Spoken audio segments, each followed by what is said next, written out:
What makes a book or story good? Who decides if a book is good, and how much should we consider the author's intent when we make such a judgment? Or should I say, hello, welcome to a ridiculously long video about the final book in the Hunger Games trilogy, written by Suzanne Collins. In August of last year, I started reading through the whole trilogy, and upon finishing the books, I had a lot of thoughts, which is unusual for me. While the first book was pretty good, and the second book absolutely incredible, it was really the last book, Mockingjay, that caught my attention. The first time I read Mockingjay, I didn't really like it, and a lot of the story wasn't that fun or enjoyable, but after some thought, I decided to give it another try and read this last novel again. And on a second reading, I still didn't have a good time, but in that unpleasant experience, I found the story to be deeply impactful. And today, I'm going to take you on that same emotional journey that I had. I think that Suzanne Collins uses negative experiences in Mockingjay to shape and convey a message about the nature and effects of war. Let's talk about that.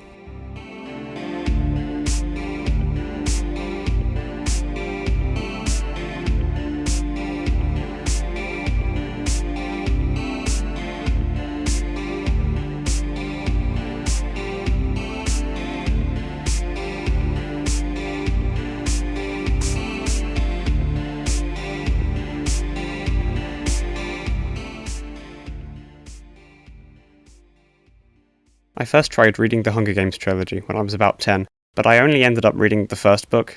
Then, during the 2020 lockdown, my partner recommended that I finally read the whole trilogy. So naturally, I took that suggestion. More than 2 years later, but I still took it. To drastically simplify my opinion, I like these 3 books. I think the characters are well written and have plenty of depth, and I found the story that the last 2 books tell to be particularly interesting.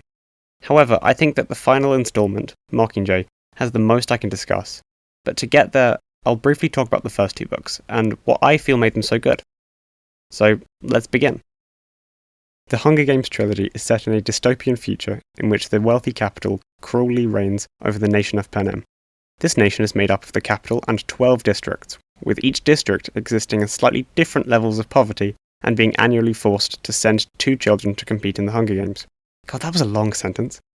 There even used to be a 13th district, but they weren't very well behaved, so the capital had to wipe them off the map about 70 years ago. All 3 novels are narrated in first person by Katniss Everdeen, a 16-year-old girl from District 12, the poorest district. Katniss tends to come across as unfriendly, but she does look out for others around her. She uses her skills with a bow and arrow to hunt animals for food to sell to the rest of her district. When the story begins, she cares deeply for 2 people in the world, her sister Prim and her best friend Gale. Prim is 12 years old, lives with Katniss and their mother, and has a cat called Buttercup. Buttercup hates Katniss. In turn, Katniss would like to eat the cat, but she loves Prim so much that she holds back. The ultimate display of affection. Gale, Katniss's best friend, regularly hunts animals with her in the forest, beyond where they can legally go according to the capital, but they do it anyway so as to not starve. I should perhaps mention that Gale is deeply in love with Katniss, and also wants to one day be free from the capital's tyranny. He's this angry teenage guy who's full of hate for the capital that oppresses him and everyone he knows. I guess that's a respectable goal. I don't know.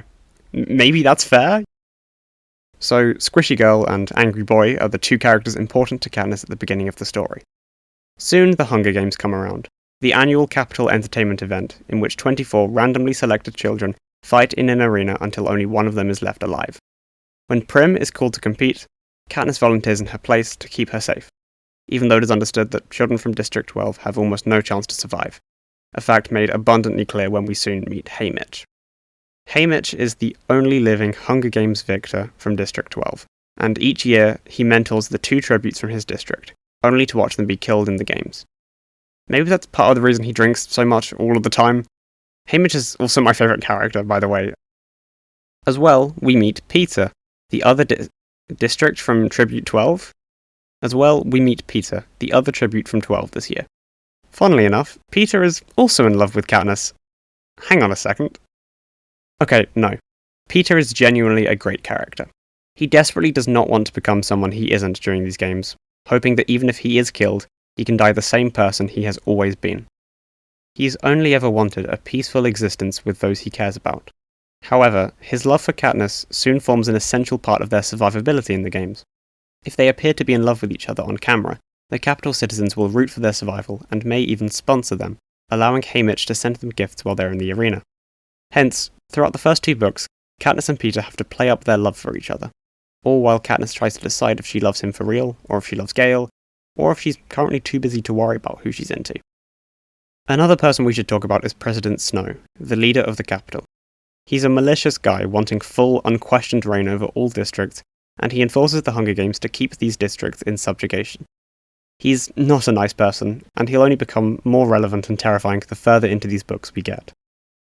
Okay, now, here's the point where we cut a long story short.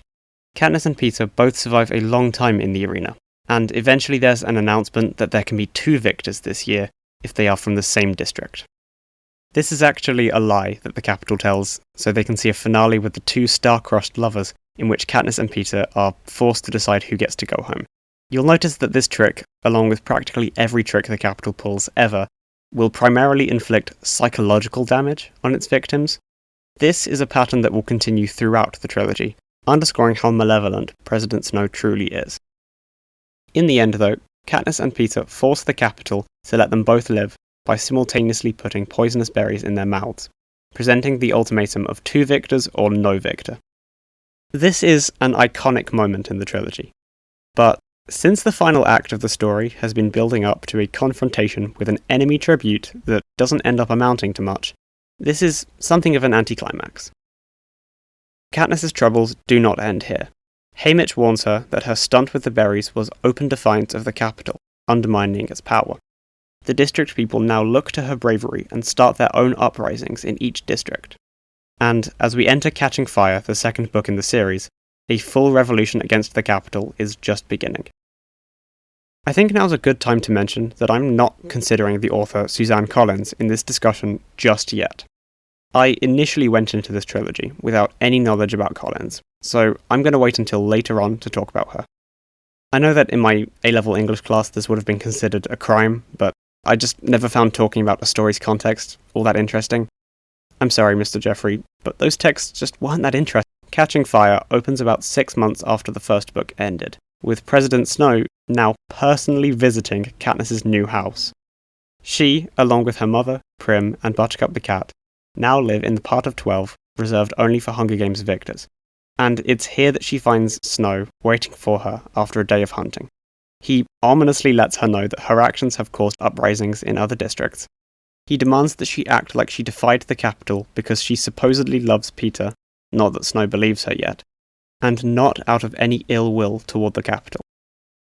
Naturally, though, Katniss fails this task, growing increasingly resentful of the capital.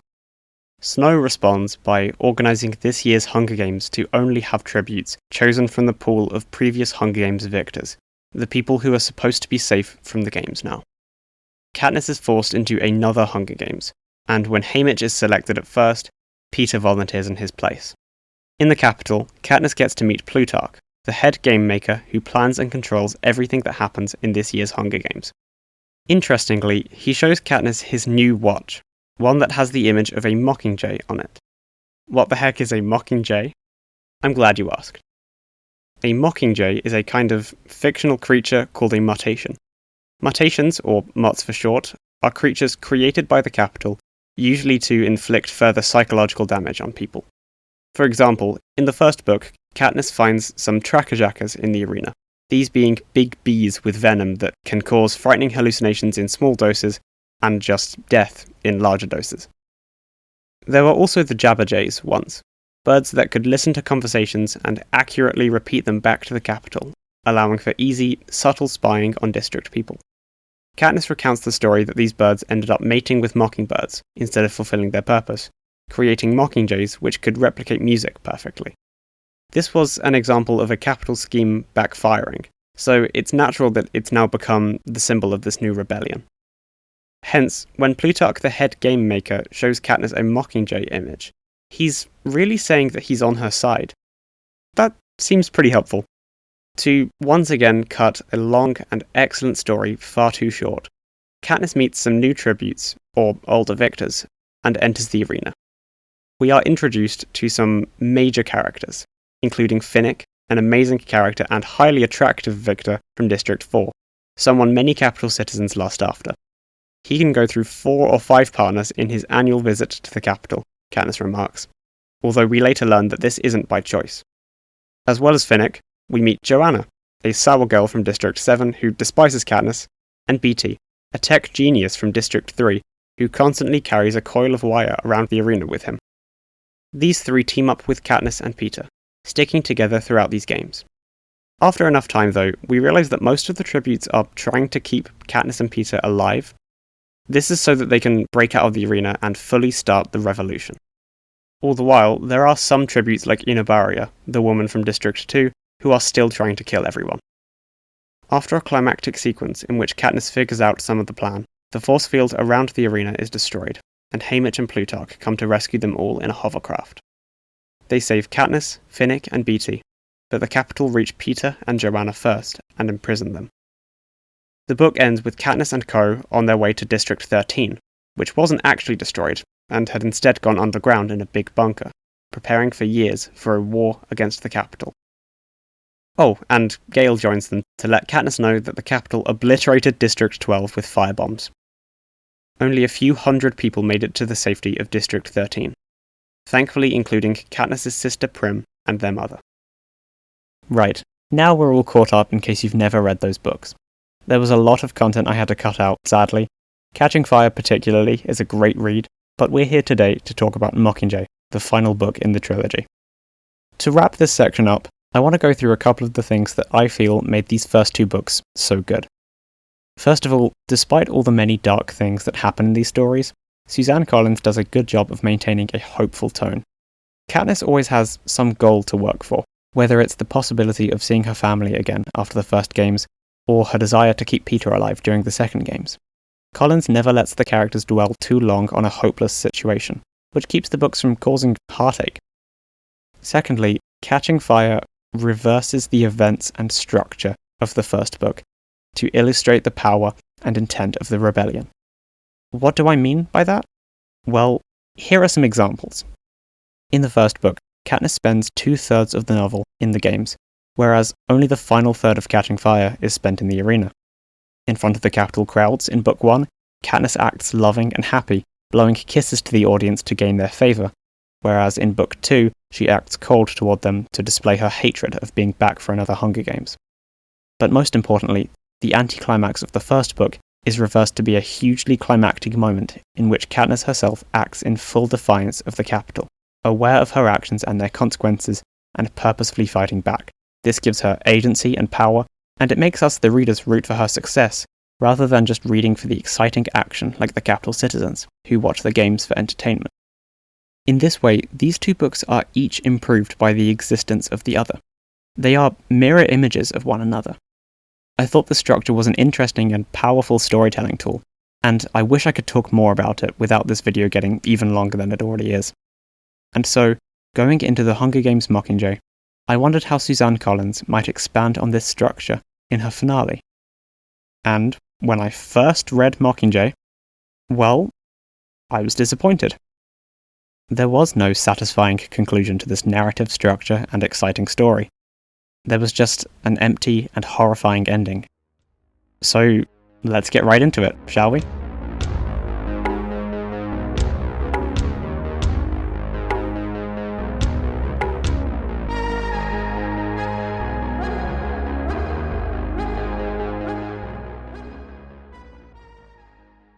Despite depicting so many horrific events, I feel that the first 2 Hunger Games books have a hopeful tone, as I said. This is especially true of Catching Fire, which depicts multiple events in which the tributes stand together in defiance of the capital.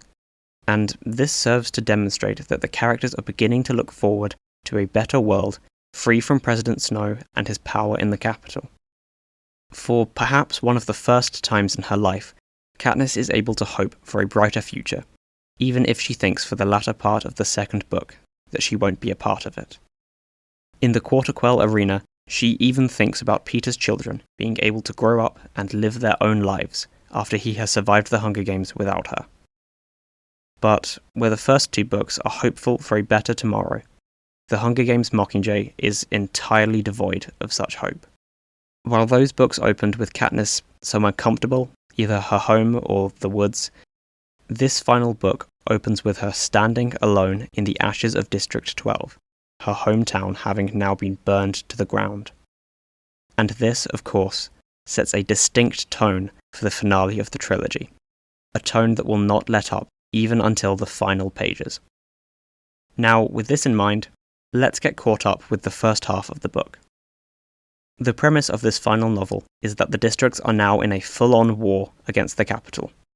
First, the rebels must liberate each of the districts, and then they will take the capital city itself. This is all being directed by President M.O.O.N, leader of the thought-to-be-destroyed District 13. 13 is tightly run, with no resources wasted at all, which was how they survived for so many years almost entirely underground.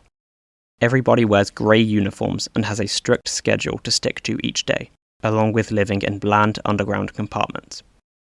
They're basically the polar opposite of the capital's extravagance, which Katniss notices isn't actually better than the capital way of life. There are plenty of problems with 13's way of doing things, but currently it's the only alternative they have to the continuation of the Hunger Games. President M.O.O.N herself takes this strict approach with war as well, always weighing the costs and benefits of any maneuver. She will, and does, sacrifice human lives, including those of the rebels, provided there will be a benefit to her in the war. Once again, this way of leading a district isn't morally superior to Snow and his way of running the capital, but it is the only way to topple the capital and end the Hunger Games.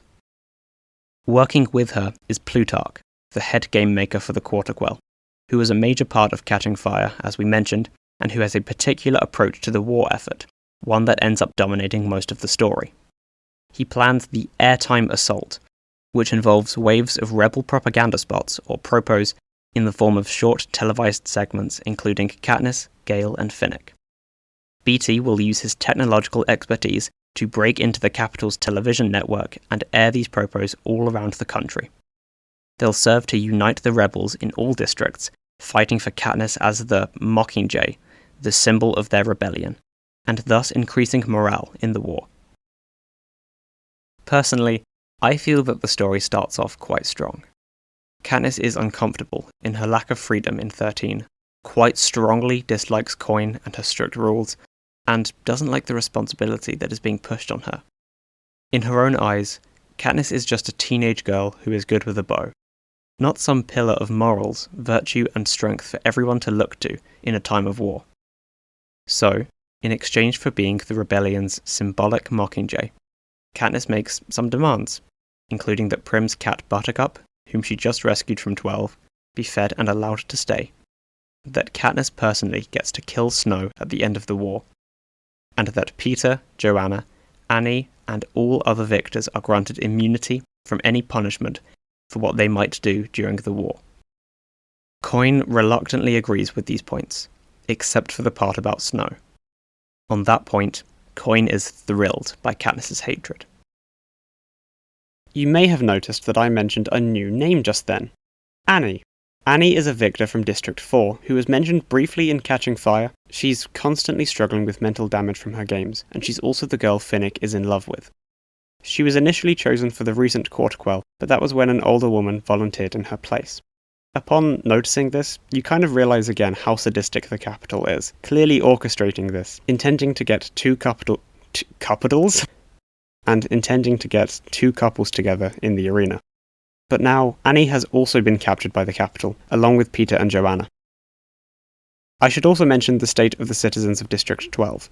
We find out that Gale was able to lead a few hundred people away from 12 in time to escape the bombs, acting as soon as he saw Katniss take down the force field on live television.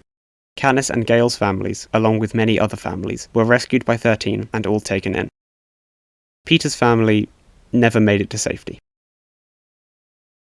Now that Katniss is away from Peter and the Hunger Games, her family and Gale can really come into the spotlight. Now, Gale and Prim hardly got any characterization in the first book, but here is where Suzanne Collins tries to pick up the slack. Gale was in Catching Fire a bit more, so we know him quite well at this point, but we've hardly met Prim at all, despite protecting her being the reason Katniss initially participated in the games.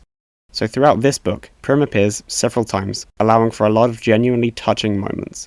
She's a very likeable character, so it's a shame that she was buried under lots of not important enough yet to really develop on screen.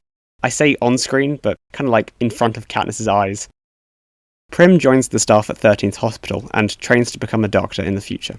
Katniss likes this a lot, but reflects on how quickly her sister has been made to mature over the past year and a bit. Katniss was able to protect Prim from death in the arena, but her sister has still gone through a lot, including the loss of their home. I appreciate actually being shown the relationship between the two of them, with Prim giving Katniss a lot of really good advice. After all, it's Prim who suggests that Katniss make demands of Coin before agreeing to be the Mockingjay. Now, as for Gale, there's a lot to discuss with him. He and Katniss are frequently put at odds with each other, and in quite natural ways too. Gale's hatred for the capital is able to fully manifest now that the war has begun, so he pours much of his time and energy into war plans, particularly with Beetee. Together, they're able to develop different kinds of weapons and bombs, applying Gale's skills in deceiving and snaring animals to humans now. To Katniss, this seems perverse, like they're crossing some sort of line. Gale doesn't understand her objections, though, citing the destruction of 12 as his argument that he's only playing by the capital's rules. He goes on to suggest to Beetee a bomb that sets off a small explosion first, gives some time for medics and other soldiers to rush to the survivors before setting off a second, larger explosion to kill them all, preying on our instincts to help one another. On a lighter note, Haymitch is back to being his iconic self. He's helping with the airtime assault, but Katniss isn't a good actor and he knows it, and she's still angry with him for not letting her know about the plan to rescue her from the Quarter-Quell arena. After some bitterness, they end up in a room together without anyone else, and just as we anticipate another shouting match between them, they just seem exhausted. Katniss says that she can't believe he didn't rescue Peter from the arena, and Haymitch says he can't believe she let Peter out of her sight in the arena. They're upset with each other over two different events, but both of those events are hurting them equally. For a moment, all they can do is share in one another's pain, and accept that they failed to protect Peter as they had promised, but they'll do better in the future if they can. I think this is such a touching moment for Katniss and Haymitch's relationship, but the worst consequences of their failure is yet to come. A little later, after the airing of a propro causes the capital to beat Peter live on television, Katniss breaks down and cannot be the Mockingjay anymore. She can no longer function, so they sedate her, and soldiers from 13 make a physical assault on the capital on her behalf, to try and get Peter back safe, hoping that this will bring back the voice of their Mockingjay. This was one of the first times I had a major problem with the Hunger Games Mockingjay as a story. Going in, I was anticipating a dramatic finale in which Katniss and her friends fought to take down the capital, but now we're getting close to halfway through the novel, and our characters have hardly even left District 13's bunker. I was still quite enjoying the story, the writing is much improved in my opinion, and the first half of Mockingjay has some genuinely good humour in it, but it felt like the story was going nowhere. We were taking far too long to actually get to what I thought should have been the meat of the story, and now that it's finally come around, all of that action is happening without us. Remember, Katniss is the point of view character, and along with Finnick, she is one of the only major characters not involved in this attack, with Gale having volunteered to go on the mission. Of course, it makes sense. Katniss is in no mental or physical state to go into combat, so instead she and Finnick record propos to act as a distraction for the capital. Speaking of these propos, we spend a chapter experiencing the payoff to Finnick saying in the previous book that he dealt in secrets. While he was being used by so many in the capital, Finnick uncovered information about President Snow, and how he rose to power by poisoning those in opposition to him. As well, we find out that Haymitch drinks because the capital killed all his loved ones after he defied them by winning his Hunger Games using a quirk of the force field in his own Quarter-Quell. And while this is interesting, when I first read Mockingjay, I felt this was a letdown in comparison with the adventure we could have been experiencing alongside Gale and the other soldiers. But regardless, after this chapter, the squad returns mostly safe and sound. Now, having said all this, the magic really comes in this next scene. Upon hearing that the others had returned, Katniss walks through the hospital with Finnick and Haymitch, witnessing all the chaos, noticing Gale's injuries, seeing that Joanna has also been rescued, looking much worse for wear though. Finnick sees his partner Annie, and they have the happiest reunion in the world ever, holding each other tight and just delighted that the world has brought them together again. It's wonderful, it really is. So Katniss and Haymitch move forward, heading to the last room where Peeta is resting. But instead of a happy reunion, Peeta looks at Katniss with hatred and fear, and he tries to kill her. Mockingjay does this a lot. If there's going to be a scene in which anything good happens, a far worse moment will immediately follow, just to destroy any hope we might have for things to get better. Let me think of some examples for you. Katniss and Gale successfully destroy several capital bomber planes. Too late. The planes already managed to bomb a hospital full of dying soldiers. As I just mentioned, the rebels successfully get Peeta back. He actually wants to murder Katniss for some reason. The rebels have a major victory in District 2, destroying all but one escape route from a mountain containing the last capital soldiers in any district. Katniss sees this and immediately panics, reminded of how her own father was killed in a mine accident, unable to shake the guilt associated with this victory. I think I've made my point. You can tell the kind of vibe Suzanne Collins is going for with this story, crushing our hopes at every turn, seemingly just to make us, the readers, suffer. But wait, what's that I hear? Is that more happiness being demolished? Katniss gives a big speech on live television to an enemy soldier to try and convince him and many others to stop fighting the rebels and turn against the capital, for once making an incredibly moving speech on the spot. Sounds pretty good, right? She is immediately shot, resulting in a full shootout that just causes a greater loss of life. Damn, that's rough. Okay, how about this one? Finnick and Annie are able to get married for a more hopeful propos before the assault at the capital begins. Katniss is taken out of the party because Peeta wants to talk to her, resulting in a total destruction of her self-esteem during their conversation. I would be able to go on, but after this point, Mockingjay kind of stops giving us these moments of hope in the first place. In the final act, there aren't even any happier moments left to ruin. I'll discuss this part later on. This juxtaposition between the joys of what could be versus the reality of war is jarring and straight up heartbreaking at times. Katniss and her friends are never allowed a moment to enjoy themselves, because the war is sucking all that hope out of them and everything they do. In many ways, this book isn't fun or very enjoyable to read. Sometimes it's downright painful and agonizing. Other times it's slow and can even be kind of dull. There are so many new characters, making everything even more confusing than it already was. For example, we have Cressida, the director of the Propos, and her assistant Masala, who's a pretty major character, but who I also thought was a woman for almost the whole novel. He's not. He's just some dude with what I apparently thought was a feminine name. Gender is confusing. But as well as these two, we've got two cameramen who Katniss initially refers to as the Insects, but who are really called Castor and Pollux. We've got a high-ranking military guy called Boggs, who is kinda awesome, by the way. Boggs is a great character. And we've got Plutarch's assistant, Fulvia, who literally just disappears from the story about halfway through. She's always right beside Plutarch until she just suddenly isn't. And I haven't even gotten to Jackson and the League sisters. What I'm trying to say is, this book doesn't always feel great to read, whether it be due to the overwhelming number of new characters who may or may not be relevant later, or because of just how mentally exhausting and gut-wrenching the plot can be. But before I get into all my criticisms of the book that came when I first read it, I'd like to elaborate on the Peeta situation. Peeta has been rescued from the capital, but he's strange. Boggs, who led the mission, even admits that it was too easy to get him back. They determine that Peeta has been hijacked, using the venom from the Tracker-Jacker wasps that appeared in the first book. To cut a long story short, the Capitol used this fear-inducing venom, combined with previous footage of Katniss and Peeta, to alter his memories and convince him that Katniss is an evil person sent by the Capitol to hurt him and many others. In a few ways, he is still himself, but he has what he thinks is a reasonable hatred for Katniss, and is also verbally aggressive toward those who defend her. And here we go again. You know how this goes. They figured out what's wrong with Peeta? They sure did, and that sure is good news to hear. Sorry, what's that? The damage is irreversible. There is no known way to completely reverse this kind of mental damage. Those memories of Peeta with the girl he once fell in love with have been damaged beyond repair. All they can possibly try is different methods of therapy to convince him of what is real, and pray for the best.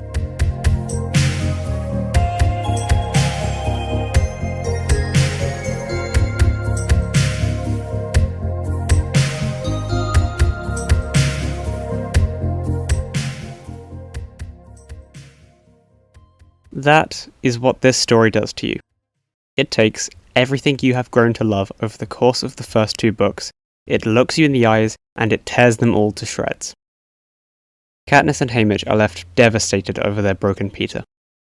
Gale is still jealous, now realizing he can never be with Katniss while Peter is just out of commission like that. He even pushes her away in a pretty powerful scene in which Katniss kisses Gale, but he realizes that it's only happening because she's so alone and disoriented from everything else that's been going on. Even when all the districts are liberated and only the capital is left to take. All celebrations are ruined by the knowledge that awful things have already happened, and only awful things are left to come. That's what this story does to its characters, and that's what it does to us, the readers. This is exceedingly different to the first 2 books, and it's these kinds of major differences that mystified me for a long time after finishing Mockingjay, even confusing me so much that I opted to read the book again after just a few weeks. The disconnect between these 2 parts of the trilogy seemed so strange. Just like in Catching Fire especially, everything in Mockingjay felt so purposeful, crafted with such care and attention, but now Collins was being purposeful in some way I couldn't understand. Even in the darkest times in those books, Katniss could often have hope, or maybe some kind of freedom. Even when she and her family were poor, she was able to hunt and be part of a relatively joyful community in 12. When she volunteered in place of Prim, Katniss at least had hope in the fact that she could maybe fight her way out of the games. She was good with a bow, of course. Even when she knew she was going back into the arena for the Quarter Quell, she felt hopeful that she could use the end of her life to help Peter live through it all.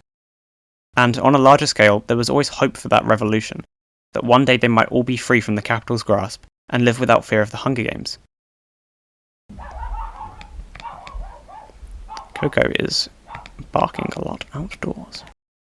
On top of this, the first 2 books made sense.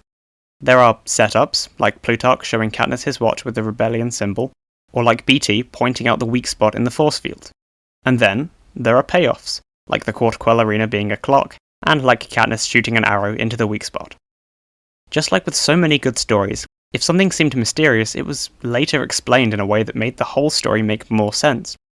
And admittedly, Mockingjay does have some good payoffs to setups in Catching Fire and the first book, like Finnick and Haymitch's backstories that I mentioned before.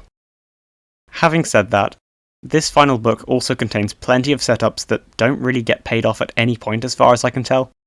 For example, Beetee makes a special bow for Katniss that awakens when it hears her voice, but we never really learn what this means or how it can even help her. Alternatively, take a later segment where Katniss finally learns to take orders from higher-ups so that she can become a better soldier, but then she almost immediately becomes the leader of her own squad and never has to follow orders from anyone. Or take the most egregious example, Joanna herself, who I said was rescued from the capital alongside Peter.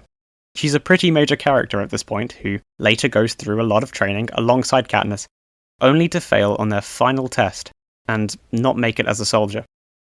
Joanna seems like she's going to play a huge role in the story's final act, so much so that she becomes a big focus for about 40 pages, and then she has to be absent from almost all of the last third of Mockingjay. Mockingjay was a confounding book to me. It's so full of setups and plot points that go nowhere, new characters who might play big roles in the story, or might drop off the face of the planet about the halfway mark. Not to mention the disorienting and dramatic change in tone from the first 2 books. I saw someone online suggest that Mockingjay should have been split into 2 separate books, and I might still somewhat agree. Collins would have had more time to flesh out all the new characters and explore every plot point. However, without a change in tone to go along with this, I'm not sure we the readers could take 2 entire books of this downright depressing tone that Mockingjay has. One thing is for sure, this is a jarringly different story from those that preceded it, one that often feels just bad to read. When setups aren't paid off and characters are just forgotten, it feels like Suzanne Collins made a mistake. When I finished the book the first time, I wondered how she could have possibly dropped the ball this badly with the finale to her series. Except that wasn't my only thought. This book still manages to feel so carefully laid out that I couldn't convince myself for long that Collins had just made several big mistakes. What could I have been missing? Well, a lot, as I now see it. During several long evenings of contemplation as I tried to get on with my life, this trilogy constantly eating away at a part of my brain, I considered this. What if Mockingjay works together with the first 2 books, just like the first book and Catching Fire work together. It had seemed impossible to me to fit a third novel, regardless of quality, into the delicate framework of the first two books, each being elevated by the existence of the other. But if I took the first two books together and compared it with Mockingjay, Catching Fire reverses the events of the first book, while keeping the same hopeful tone, demonstrating the district people's hope for the coming revolution. Mockingjay, however, reverses the themes of the first two books. Where those first two stories were hopeful, emphasizing Katniss's close bonds with Peter and Gale, letting our characters have people and places they want to fight for, this final story is hopeless and empty, creating distance between Katniss and Peter and Gale, snatching away from our characters the homes and people they're fighting for. Mockingjay is a thematic reversal of the first two books. I soon became sure of that. But why? Well, why don't we finally look into the author, Suzanne Collins herself? In interviews about the Hunger Games, Collins talks about her father serving in the Vietnam War when she was a child, recalling her feelings of fear because of the violent imagery shown on the news. She talks as well about the birth of the concept of the Hunger Games. Collins says she was one night flicking between channels on television, switching back and forth between some reality TV program and footage of the Iraq War. She challenges us to consider how both are presented, how one might merge to become the other, and how we might see wars as something far away and that is restricted by the bounds of television, when these events, these battles, they're so much more real than we might realise. You can, of course, see how this gave rise to the Hunger Games, with its violence televised for the entertainment of capital citizens. Coming away from Mockingjay, I got the obvious anti-war message. Any advancements the rebels make, any victories that Katniss witnesses, they all come with huge costs. The thematic reversal I spoke of demonstrates this overt negative attitude toward war with extreme clarity, and these interviews with Suzanne Collins also point to the same thing. Collins speaks of how strongly she feels seeing any war shown on television. I think it's particularly interesting that her father needed her to know not just where a battle was fought, but why the battle occurred, how it played out, and the consequences. It's only natural, then, that each of these things is explored in Mockingjay, too. Of course, I wasn't satisfied by this just yet. After reading a whole trilogy, to think that the final takeaway from it would be only to say that war is bad, well, that would be a bit underwhelming. And yes, there is indeed more to this, though I should say that the majority of Mockingjay is dedicated to demonstrating in painful ways how damaging, both physically and psychologically, a war can be on individuals. All in all, this final novel is about the effect of war on individual people and how we as these individuals are powerless in the face of a raging war. In the latter half of the book, Collins does not shy away from showing us the effects on Katniss, who just wanted her family to be safe from the capital, on Peter, who just wanted Katniss to be happy and for himself to remain unchanged by the games, on Gale, who wanted only to be free from the capital's reign, on Finnick, who just wanted to live on with Annie, and on Prim, who wasn't even a teenager when the story began. Suzanne Collins wants us to remember that wars aren't won by individuals, but that it is individuals that wars hurt the most. I think this is why there are so many setups that lack payoffs, so many empty promises made by the author that never come to fruition. The chaos and hopelessness of war can feel meaningless and impossible to justify. Things don't happen neatly, or with the grace of a planned and well-written story. You can hope that a new weapon designed with special modifications might help turn the tide, but equally, it might just end up not helping at all. You can expect plans to be executed relatively smoothly, but regardless of how much care you take, on the battlefield, nothing is guaranteed. You can train as hard as you like with your friends, but in the end, some of them might just be too broken to make it through everything. As we'll see in the final act of Mockingjay, characters almost always die without any final words. These aren't tragically beautiful moments, as you might see in so many films. In war, a death is one more grisly addition to the count, something brutal and something to move on from swiftly. I always find it so interesting when stories do portray death in this blunt way, but here in Mockingjay it is particularly appropriate. At this point, we've found most of what Collins is saying with this book. But there is still something missing. What is it? Well, the just war theory, according to Wikipedia and what I remember from Year 9 religious studies, is, in broad strokes, a doctrine that considers the ethics of war. It is split into two sets of criteria. The first discusses on what moral grounds a war can be justified, while the second discusses what ethical conduct looks like in a war. The reason I bring this up, of course, is that Suzanne Collins mentioned it in one of her interviews. This interview in particular is on a New York Times website, which only allows me to view it once apparently, but I swear she said it. When I read that interview, my mind lit up like the dim light bulb it is. Mockingjay made a bit more sense again, because as soon as I thought about it, I realised how clearly Collins is discussing these ideas throughout the trilogy. After reading the series, it felt weird that Mockingjay suddenly took a turn and decided to be about war, when the first two books clearly had nothing to do with war. But now, of course, the whole trilogy was an anti-war message, as long as we consider the just war theory. I'll begin with the latter set of criteria, the one about ethical conduct in a war. This is discussed in Mockingjay through the character of Gale. I mentioned before that he was designing bombs that lured in as many people as possible with a small explosion before a second, larger explosion was set off. In this case, and basically throughout the rest of the novel, we are positioned with Katniss, questioning the morality of Gale's decision. This is a smart choice by Collins.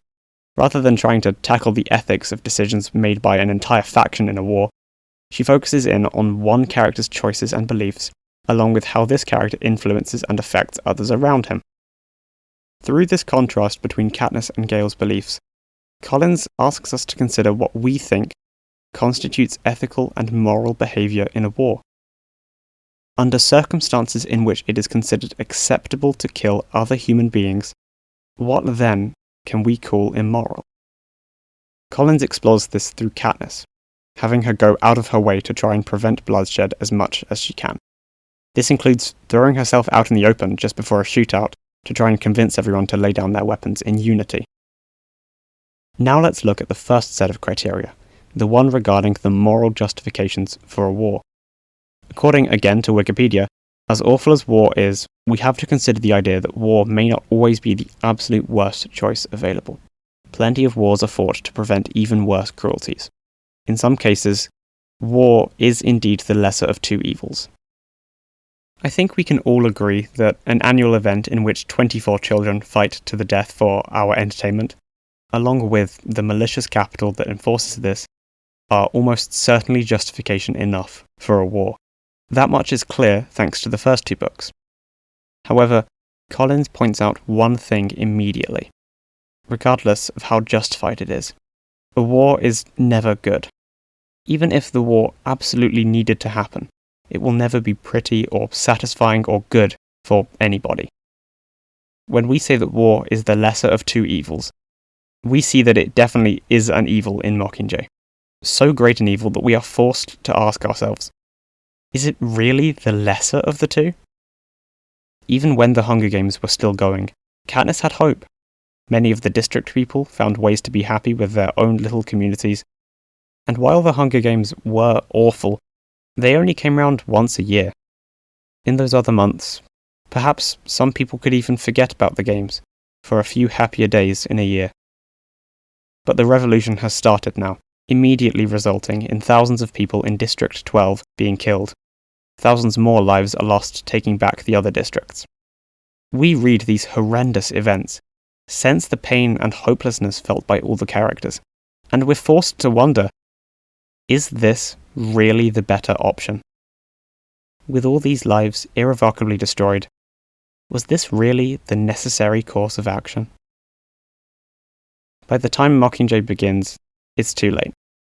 The novel opens with Katniss standing in the ashes of her home. 12 can't be saved. The only thing we can do is wonder if this was really the right course of action, if perhaps there was another way to resolve this. And this feeling is, itself, perfectly in line with all of this novel's themes. I really am not clever enough to answer the kinds of questions this novel raises. I'm just here to talk about a book that I didn't like and then started to like a lot. Nonetheless, I appreciate you listening this far. We've seen just how painful this story can be, and the kinds of questions that Suzanne Collins is raising. So now, let us turn our attention to the final act of Mockingjay. In this final third of the novel, Katniss is placed on a squad involved in both assaulting the capital, since the rebels have taken all the districts now, and producing even more propos. On the squad are Gale, Finnick, Boggs, and several new characters, but when one of these new characters dies early on, they are replaced by Peter, who is now just barely stable enough to leave 13. He isn't trying to kill Katniss on sight at the moment, but in the wrong circumstances, he is still able to get confused and attack others.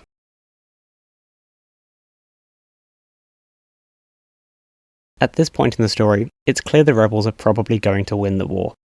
Nonetheless, the capital and its peacekeepers are putting up a fight, and although it's clear how the war is going to end now, these last 9 chapters contain the most impactful, painful, and demoralizing content yet. I'm going to look at 3 key moments in particular, and explore how Collins portrays the effects of war on individuals. If we have determined that no war is good, regardless of how justified it is, we will soon see how even that just war destroys the lives of those who serve in it, along with the lives of so many others. Finally, I'll also reflect on the end of Mockingjay, as well as my favourite moment in the trilogy. From here on out, there will be major spoilers for the end of this book, so if you haven't already experienced the end of the book, this is your last chance to do so unspoiled.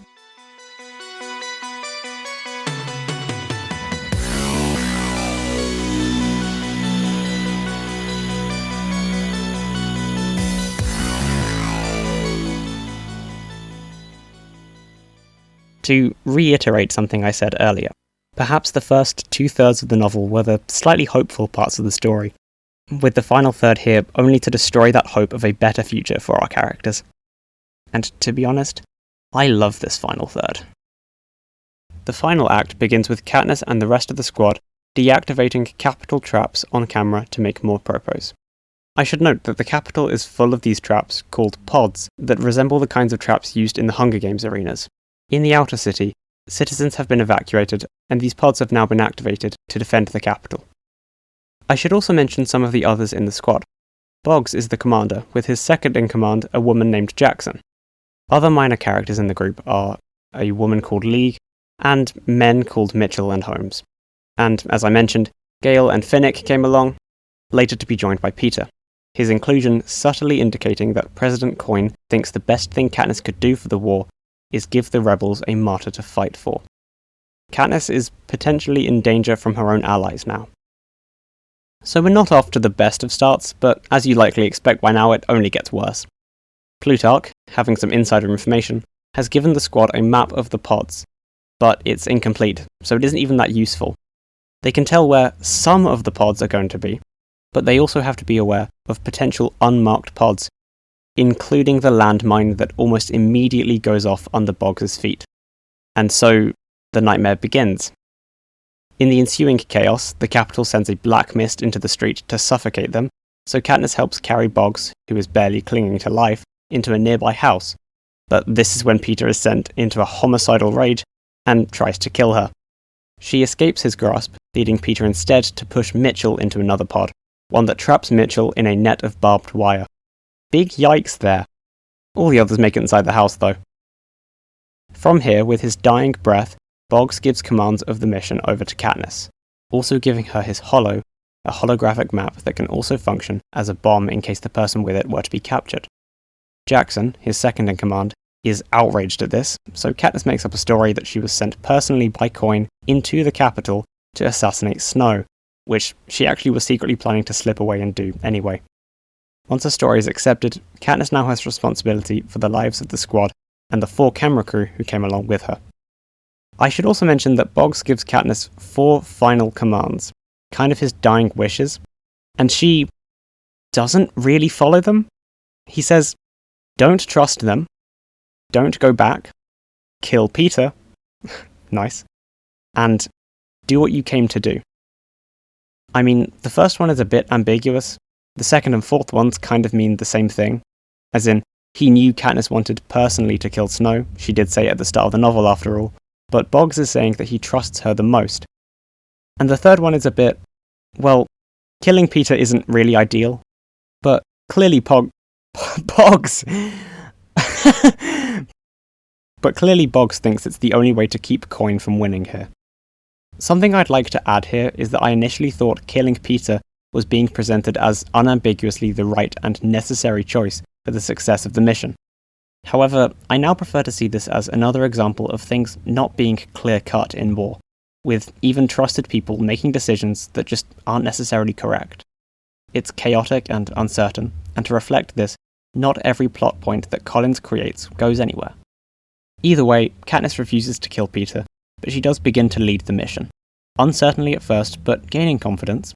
They find a way underground, where there are fewer pods and where one of the cameramen, Pollux, is able to guide them.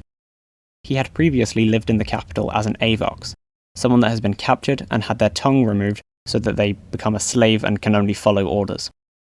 There's this lovely scene where, when Pollux is visibly shaken by being back underground, Peter comforts and encourages him, letting some of the old Peter shine through. It's a really sweet moment, and I love Pollux almost as much as I love Haymitch. After hiding underground and taking a break to sleep, the squad awakens only to find out that President Snow has sent white, four-legged, lizard-like mutts after them. Mutts that will kill everyone in their path until Katniss is dead. They also smell of roses, just like Snow strongly did when he visited her house in Catching Fire. So even these mutts have a large element of psychological damage attached to their horrifying ability to decapitate people. In the ensuing chase back to the surface, the vast majority of the squad is killed. Messala, one of the camera crew, is trapped in a pod and literally melted. Jackson and League stay behind to slow down the mutts, and they die essentially off-screen, that is, when Katniss isn't around. Then the remaining squad members climb into a sewer, where Holmes and one of the cameramen, Castor, are both killed. Climbing up to a higher platform, Gale is badly injured, but he makes it. The last person climbing is Finnick, though, and he isn't so fortunate. Finnick is torn apart by the mutts, the only character's death that Katniss witnesses. This is the first key moment I wanted to talk about, and I cannot express just how frustrated I felt upon reading this scene for the first time. I was sitting in my room just reading for a bit between classes, and I got to Finnick being killed, and for once I just threw the book at my desk. I just had enough, I guess, you know, it's just... God. I've seen people talk online about this character being killed in half a page, which is almost true, because really it's less than that, just a single short paragraph. Katniss sees him, flashes back briefly to all the major things of Finnick's life, and then he's gone. The way he's killed, brushed off along with those minor characters like Jackson and Holmes, whom we had just met, it felt like Suzanne Collins didn't care about Finnick, didn't care about her characters. It isn't like Finnick's unimportant either. He's had more screen time in this book than even Peter has. Compounding this, the loss of Finnick is immediately overshadowed by an even more horrifying scene. The last of the squad, now behind enemy lines, escapes the sewers, enters a civilian's house, and Katniss shoots an arrow through the heart of a woman living there. There is no time to mourn our lost friend. We are thrown right into our protagonist murdering a civilian. This treatment of Finnick's death made me angry in a way I wasn't used to feeling at a story. Typically, if I'm upset that a character is hurt, I'm able to direct that emotion solely at an antagonist. And while we can be angry at Snow for this, I was far more frustrated with the author.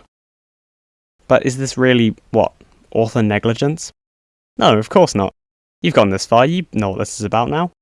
Collins is making us feel hurt and anger in a way that's not typical of stories, and she does this to demonstrate the powerlessness of Katniss and the squad in the face of the war as a whole. In this moment, Snow isn't the sole enemy. The world and its war is the greater enemy. This is the first of 3 key moments in this final act, with each of them demonstrating something different. Finnick's death illustrates the cruel way in which soldiers in a war are killed. They have their peaceful final moments and end of lives stolen, replaced by violent and empty ones. Moments that feel out of place, that feel badly written, because if life isn't a well-written story, then war certainly isn't either.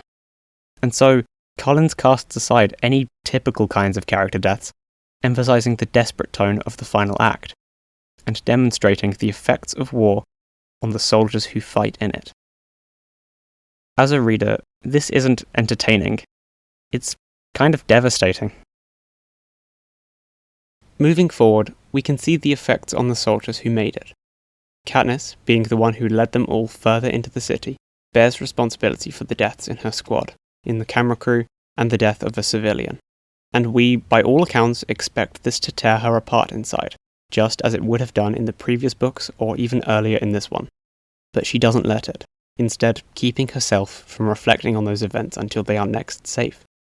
In this moment, it's clear that Katniss has become a soldier, being forced to ignore strong emotions in order to stay alive and fight in the war. This kind of fundamental change in her character is emblematic of how a war changes everyone who has to fight in it. And it's because of these changes in everyone that nobody questions Katniss and her decision to kill a civilian who might have cried for help. Some may disagree with her decision, we the readers possibly included, but to fight and stay alive, all 5 of them are forced to internalize and ignore any physical or emotional pain plaguing them. We don't just see these changes in moments of fighting, though. These characters' increased maturity and changed natures affect Katniss's love triangle, too. Before the recent massacre, while the squad was still underground, they all take a moment to sleep for a few hours. Katniss and Peter play a bit of Real or Not Real, a game in which Peter says something he thinks is true, and someone else in the squad tells him whether or not it's real. This leads to perhaps the best romantic moment in the trilogy. All the antics of the love triangle fall away for a moment as Peter tries to figure out the truth. He says to Katniss, "You're still trying to protect me, real or not real." And as Katniss confirms this as real, we get to see Peter, who months earlier was convinced she was sent by the Capitol to hurt him, try to make sense of the idea that Katniss does indeed want to protect him. He has to wrestle with 2 competing realities, and for one of the first times, he accepts Katniss's words as his reality. Peter goes back to sleep in Katniss's care, putting his trust in her a little bit, once again. All the confusion about the love triangle just melts away in favour of this beautiful moment in which Katniss shows a broken person a fragment of who he really was, who he still can be. It's such a good moment. I just wish that I just kind of wish the whole trilogy was full of moments like this, like in terms of the romantic subplot. I feel like it would have really benefited instead of Katniss, like, oh, I'll kiss Gale and then I'll kiss Peter and I'll see which one does it better. Who won? After the squad escapes the Mutts and makes it into a part of the capital that hasn't been evacuated, there are only 5 of them left alive. These are Katniss, Peter and Gale, along with Pollux the Avox and Cressida, the director of the camera crew. Together they hide out in the basement of a shop, owned by somebody who was previously a stylist in the Hunger Games. Now only 5 blocks from President Snow's mansion, they spend a few nights making sure the squad is well fed and healed enough after the Mutts.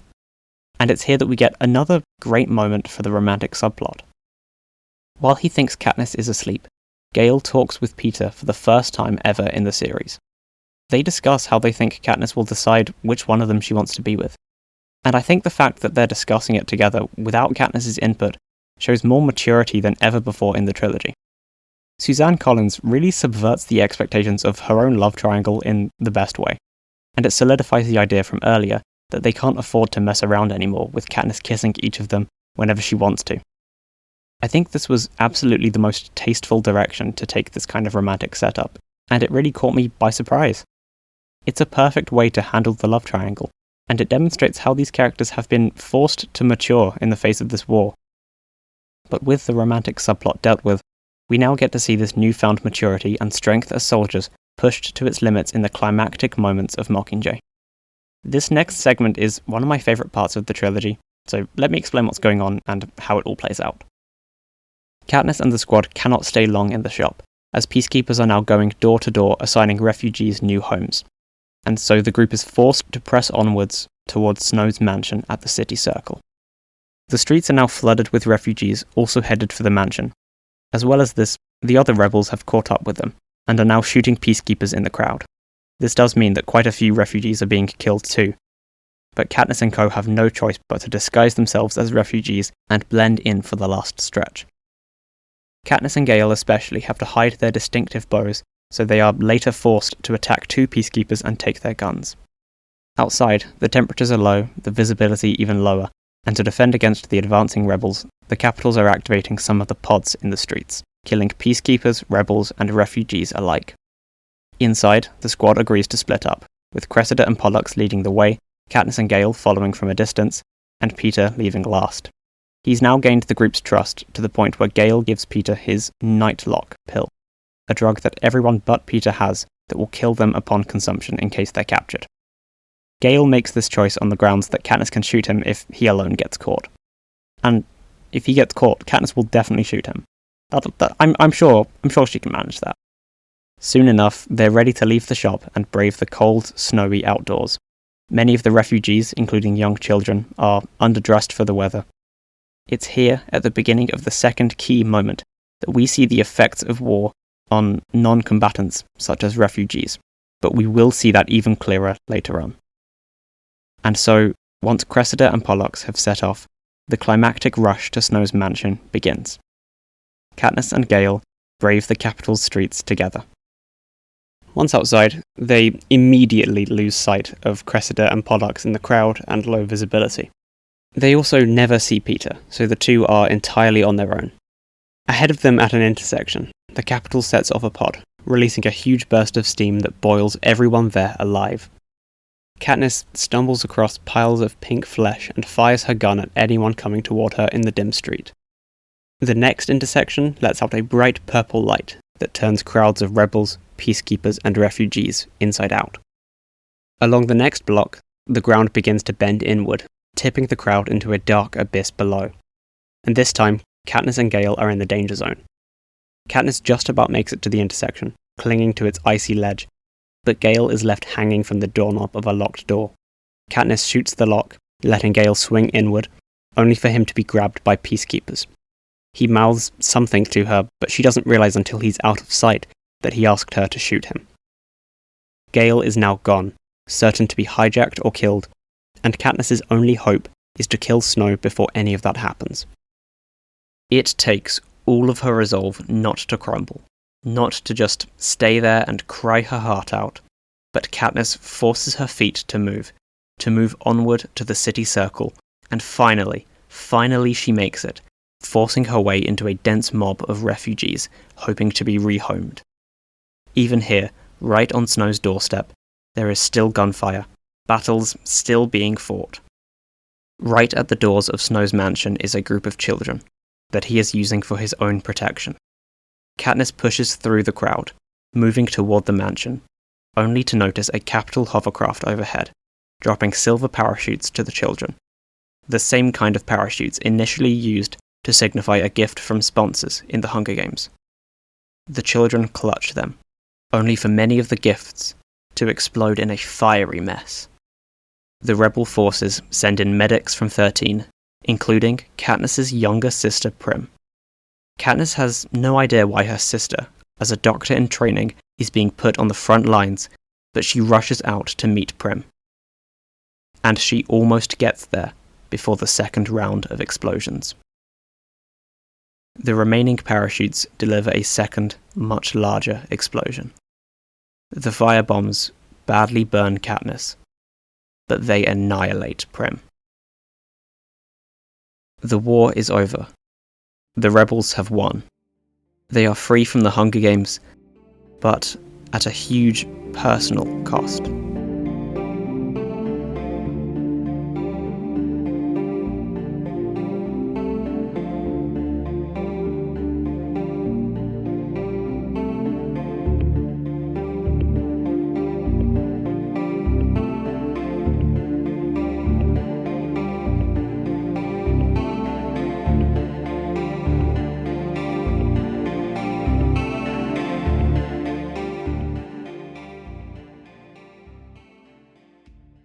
So yeah, that was just awful. Collins has demonstrated the effects of war on non-combatants by depicting the killing of refugees by the rebels, who in another story might have plainly been the good side, as well as by showing Prim's death. This final climactic sequence truly embodies the desperation and despair that has characterized the story so far. We, the readers, have hope that the war can end, that Katniss can kill Snow. A desperate hope that might persist even as Gale is lost and Peter and the others are nowhere to be seen. A hope that is simply crushed when the bombs fall and kill Katniss's younger sister, her sole source of hope for a better way of life. What was the point in all this? We have sat and watched Katniss work so hard to keep her sister safe, going through 2 Hunger Games and a horrific war to make a better and brighter future for her sister, only for all of this to be ripped away in the final moments, just as that future seemed within reach. Only 3 chapters remain, and they all convey the same level of desperation and emptiness. Katniss is a shell of a person. The doctors patch her up, grafting new skin over her burns. Her narration becomes bland and disinterested in everything. If the first book was characterized by how much Katniss thought about everything, these chapters are characterized by how few thoughts she has. Nothing evokes emotion in her anymore. Even when Coin comes in and tells her that President Snow is still alive, being saved so that Katniss herself can do as requested, Katniss seems to feel nothing. She doesn't care. She has lost everything that she did ever care about. The rebels won the war, but there is no celebration. In terms of that ever-present hopelessness, nothing has changed. It's with this backdrop that the rebels prepare to have President Snow executed, and Coin gathers all the remaining Hunger Games victors together. This consists of Katniss, Peter, Haymitch, Joanna, Annie, Beetee, and Inobaria from 2. Both the rebels and the remaining capital peacekeepers targeted and murdered all the other living victors in the Victors' Purge. Haymitch, Joanna, all the older victors remaining, absolutely lost some friends recently. Coin has gathered the group together to present a new idea. She suggests hosting another Hunger Games, a symbolic games in which the children of high-ranking capital officials are forced to compete. After all, even Snow has a granddaughter.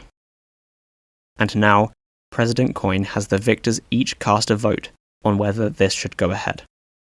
The voting process lasts 2 full pages, and is just as soul-destroying as any major character death in this story. Peter immediately cries out no, demanding that they remember why they rebelled, what was so wrong and damned with the old way. Joanna retorts why not? To somebody who had lost everyone she loved even before the Quarter Quell, it seems only fair. Inobaria doesn't seem to care and votes yes. Again Peter cries out, this time to Annie, who votes no with him, arguing that Finnick would have also voted no. Joanna reminds her that it was Snow's mutts who killed Finnick. Beetee also votes no. As a nation, they need to work together, he says, rather than make enemies all over again. And with 3 no's and 2 yeses, it's down to Katniss and Haymitch. And we look to Katniss, our protagonist at the end of 3 books of development and growth, who we expect to be the moral centre of our story. We know that she has to make the right call, to accept that another Hunger Games would serve only to perpetuate a cycle of pain and despair. Katniss wonders if it came down to a similar vote 75 years ago. Perhaps there were people who voted against the Hunger Games, ultimately unable to bring the majority to feel compassion. We know Katniss has to be our moral foundation. We are so sure of her. But she was never our moral pillar, and we knew it from the beginning. Katniss votes yes to another Hunger Games. For Prim. Unhappy with her decision, disgusted by her options, knowing only the deep emptiness that resides within her. Because of Prim. And because Snow took her away. Haymitch, deeply understanding Katniss and her new view of life and the world, agrees with her and votes yes. The symbolic Hunger Games will go ahead. And with this, the cycle of violence repeats, with the rebels no better than the capital ever was. Here we begin to see the effects of war on those who survive it. Even if a war is perfectly just, it can never change the human desire for revenge and the destruction of perceived enemies. There will never be a war to end all wars, but every conflict will produce hurt and traumatized survivors with little long-term change. Right after this discussion, Katniss goes outside to execute Snow in front of a crowd, with Gale and President Coin watching from the mansion's balcony. And here, Katniss reflects on her sister's death, on the bombs and on the conversations she's had since that day. Recalling that the capital didn't have any hovercraft left, realizing that she's been led to agree with Coin's proposal of another Hunger Games, Katniss realizes that Snow wasn't the one who killed Prim. It was Coin. The details of this bit aren't too relevant to any points I want to make, but I think it's good to discuss anyway. At the end of the war, Coin dropped the bomb on children and sent Prim in as a medic, so that the public would think it was Snow's decision and so that Katniss would end up a broken person. This way, Coin got support from the public and avoided criticism from her biggest detractor, Katniss. And as Katniss realizes this, she chooses to shoot and kill Coin rather than Snow, able to see clearly what had happened, but no more emotionally fulfilled than before. There is little triumph in this moment, only the knowledge that the rebellion's leader sacrificed the lives of children to get her way, using war to gain personal power. Katniss is dragged away and locked up for a few weeks. Snow is crushed and killed by the crowd. There's something else we need to talk about, though. The bomb. It was a design that sets off a small explosion to lure in survivors and medics, before using a second explosion to kill many more. The exact design that Gale had been working on with BT earlier in the story. He says he isn't sure it was his bomb. She wishes she could forgive him. She can't. This war has permanently tainted Katniss's view of Gale. He will always be the hand behind her sister's death. He will always be at fault because of his vicious and merciless attitude toward the war. And Gale regrets this too. He hates what he's done, knowing that the best thing about himself in Katniss's eyes was his ability to protect her family when she couldn't, including helping them escape 12 before it was destroyed. But however great his success in the bombing that began the war, far greater was his failure in the bombing that ended the war. And now he's lost her forever. This is the last time they ever speak, and their shared pain is clear to see. When he leaves the room, Katniss wishes she could take it all back, find a way to remove him from those thoughts of her sister, remember the circumstances under which the bomb was made. But she knows it's impossible. The circumstances make it no better, no more humane, no more justified. After weeks of waiting, Katniss is declared innocent, or at least free from any punishment, and she returns to District 12 with Haymitch. Katniss's mother works on building a hospital in District 4, and so doesn't come home with her daughter. After some time though, Peter does return to 12. He's gone through much therapy, and while he remains permanently changed by the events of the war, he's better and more stable. Katniss and Peter go back to being neighbours in the Victors' Village, the special houses built near 12 for any Victors to live, the only area spared from the bombs. When I first read these ending chapters, I thought they were rushed and not particularly satisfying or good. And on a second reading, I agree that these chapters are horribly unsatisfying, but now I feel the pages ooze with melancholy, this lonely emptiness in which everything that brought meaning to the lives of these characters has been stripped away. Peter's parents were killed in the bombing of 12, so he has nobody to come home to. Haymitch still swipes the air with a knife upon waking up, and he still drinks to bury his memories. There's no peace for him, even after the war. Katniss lost her family, her best friend, along with a big part of Peter. She returns to an empty home, and for weeks has no drive to leave the first room she sits down in. Locals from 12 who are rebuilding the district drop off food for her, but Katniss never gets up to go anywhere. There's no point. Our protagonist, at the end of her story, is a broken person. For about a page and a half after that second bomb explodes, after Prim is killed, Katniss is semi-conscious, suffering from major burns in the chaos of the city circle. And she imagines all those she has loved and lost, imagines they are flying above her as birds. They are free, enjoying the skies with one another, having let go of life's burdens. But still, they are as distant as the heavenly bodies, and while Katniss sees that she has wings like theirs, hers are weighed down by the ocean that she finds herself in. And in this ocean, she sees all those she has hated and who have died, those who fought against her and hurt her. Now, in the death of her spirit, she joins the malicious and the cruel, rather than the blessed and the pure. Having joined the war, led her squad on a failed mission, and killed an innocent civilian, Katniss no longer is worthy of joining good people in a good place. If she is to die, she'll be brought down into the depths with all the people she despised and hoped never to become. As her fighting spirit fades, she knows that she has morphed into someone terrible. Someone that she wishes she wasn't. In the aftermath of the war, Katniss has to battle with the permanency of the damage done to her. At times, she hides in wardrobes only to feel increasingly trapped, followed by a desire to shed my ruined body and unlock the secret to growing flawless wings. Throughout the war, she was the symbolic Mockingjay, but she never truly flew. Katniss can shed neither the awful things that have happened to her, nor the terrible things that she's done.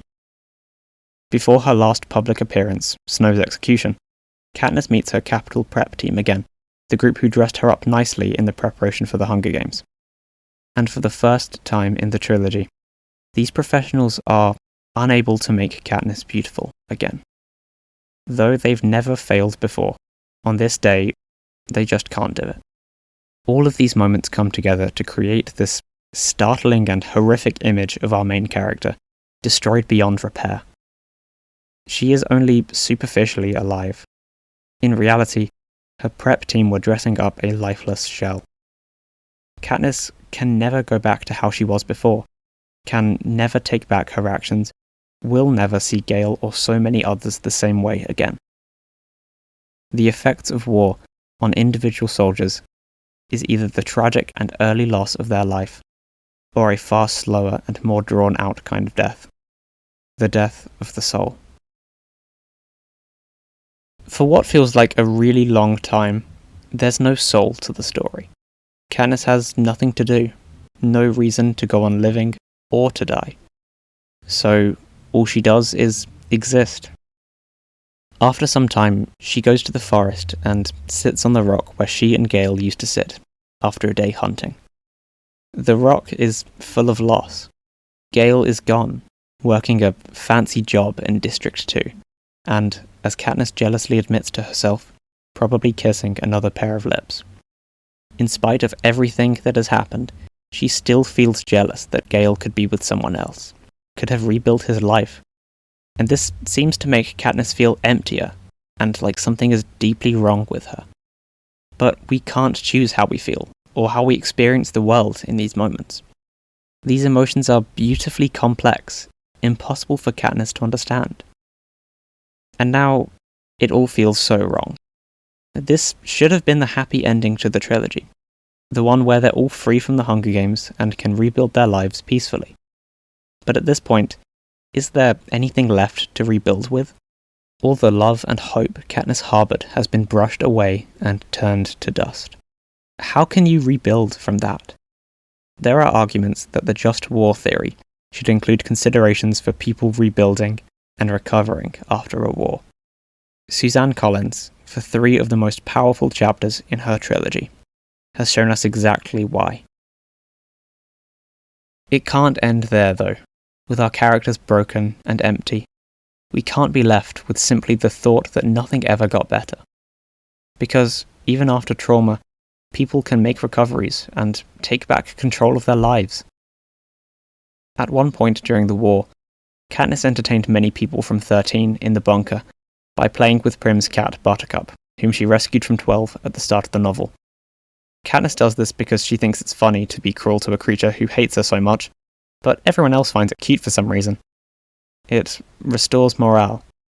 Buttercup, however, was always Prim's and always loved Prim above all else. One day, once it's all over, Katniss comes back to her empty, lonely house in 12, and would you guess who found their way home, journeying all the way from 13? It's Buttercup, Prim's cat, with his ongoing rivalry with Katniss. And this is my favourite moment from the whole trilogy. As usual, Katniss gets annoyed with Buttercup for even daring to appear before her, but this time she ends up getting much angrier with him than before.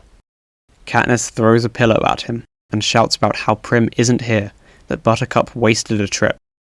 She stands to throw another pillow, but instead breaks down crying, no longer able to numb herself to all those emotions. Standing before this stupid cat she hates so much, she lets herself feel that grief for the first time. And it's a raw scene with all kinds of hurt and anguish. Katniss sits down, passes out, but all this time, Buttercup doesn't leave her, doesn't even hiss at her. He understands that the unthinkable has happened, that things have changed irrevocably and can never change back. When Katniss awakens, they sit and comfort one another for their shared loss of the one person for whom they both lived. Without her mother around, this has been Katniss's loss to deal with alone for weeks. Now it's their loss, shared between her and her sister's cat. And finally, there is another creature who depends on Katniss, another creature who shares in her pain. Now there is a reason to live, a reason to keep on going. Katniss starts answering phone calls she's been ignoring, calls from her therapist, who ends up showing her how to bring meaning back into her life. She and Peter find things to do again, regain the kinds of activities that make living more like living. And eventually, Katniss orders a big empty book for them. Here they record everything they can remember about those they lost, any photos or any memories they have of their loved ones. Prim, Katniss's father, Peter's family, Finnick, everyone no longer with them. And this act injects meaning back into Katniss and Peter's lives, to remember and honour those who died for their freedom. War is never good, and still it has left permanent marks on these people, but at least they were able to pass on those memories of the people they met along the way.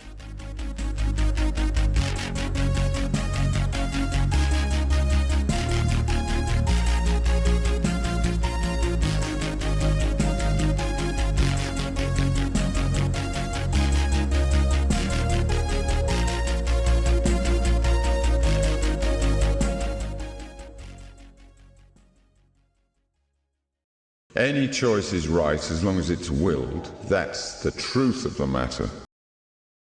Is a line from not Mockingjay. Instead, it's a line from the slightly terrible 2005 video game Pathologic, in which you play as a doctor trying to save a town from an epidemic. The game is ugly, boring, and generally painful to play, so what's it got to do with the topic of this video? Not a lot, really, but that one line reminds me of this book and its ending. Katniss and Gale took wildly different approaches to the war. Gale was a force of destruction, crossing moral boundaries to win a battle for their freedom, whereas Katniss tried to obtain the same freedom while sparing as many lives as possible. They both fought for the same goal, and they both made their choices according to what they believed was right. Neither of them were evil per se, but neither of them were heroes. And despite their opposed attitudes, both characters had the opportunity to rebuild their lives in the end.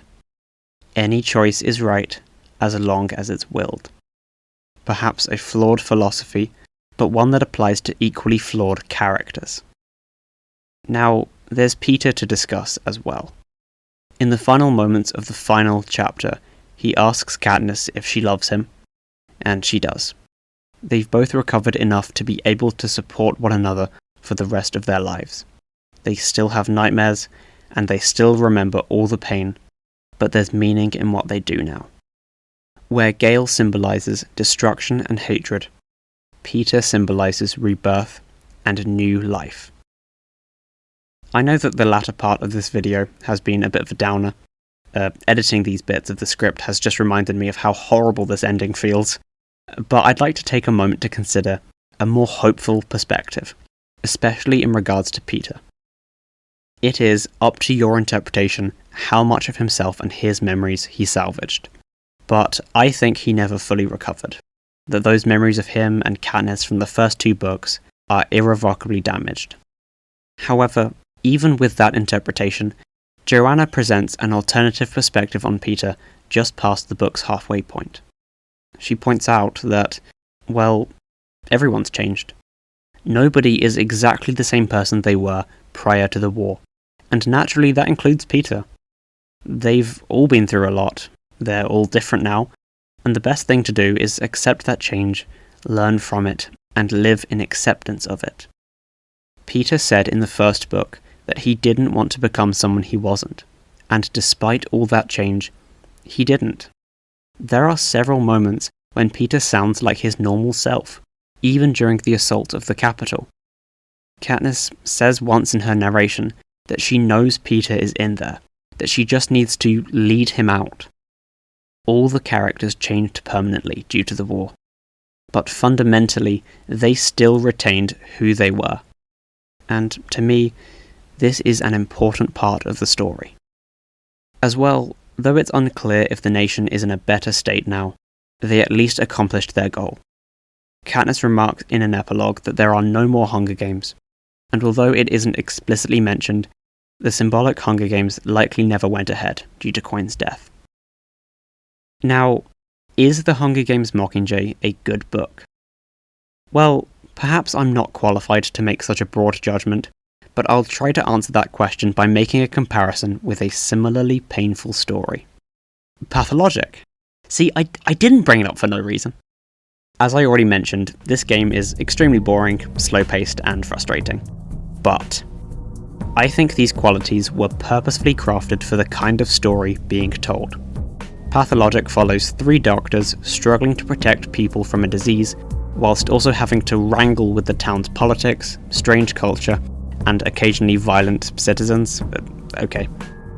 The character that you inhabit is constantly frustrated and in pain, so the game puts the player through the same experience. On top of this, the slow pace creates a sense of tension and time pressure, even if the things you're doing are pretty dull. At this point, you might see the similarities. Suzanne Collins made the bold decision to drastically change the tone of her series for a final novel, a decision that may have resulted in the lower rating for Mockingjay, and all those reviews where people say the book traumatized them as a child. But on top of this, and similar to Pathologic, Collins crafted a story that was painful, that focused on the characters making mistakes and having their efforts met only with loss at every turn. We, the readers, feel pain and frustration with the book and its world because the characters feel pain and frustration. It's almost like the novel was created to hurt us, or at least it feels that way sometimes. Collins had a specific goal in mind while writing this story, discussing the just war theory as well as the consequences and effects of war. And I feel that she did this by writing a book that might not be considered good, since it casts aside some typical foundations of storytelling. I personally think that Mockingjay is a great story because it achieves all of this.